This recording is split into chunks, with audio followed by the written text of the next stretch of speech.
আসসালামু আলাইকুম। আশা করি সবাই ভালো আছেন। আজকে একটা অসাধারণ একটা ভিডিও নিয়ে আপনাদের মাঝে হাজির হলাম। সেটা হলো আমরা প্রায় ১.৫ মাস আগে বাড়িভোর আমে ম্যাঙ্গো ব্যাগ করছিলাম।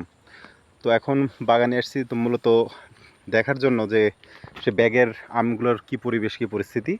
তো অলরেডি আম কিন্তু পেকে গেছে আমাদের আম। এই যে একটা ব্যাগ পেকে এটা পড়ে গেছে।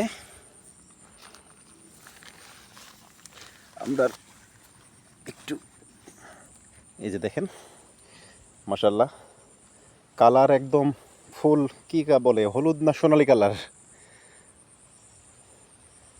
একদম পাকা গাছ পাকা আম। আর এই আমগুলো কিন্তু একদম অর্গানিক, কোনো রকম কীটনাশক সার ওষুধ কোনো কিছু এটাতে দেওয়া নাই। ব্যাগের ভিতরে মানে প্যাকিং করা হয়েছে, যার ফলে এটাতে কোনো রকম কোনো কীটনাশক দেওয়ার প্রয়োজন হয় নাই। তো মূলত আমের বর্তমান অবস্থাগুলো দেখানোর জন্যই আজকে ভিডিওতে আসা।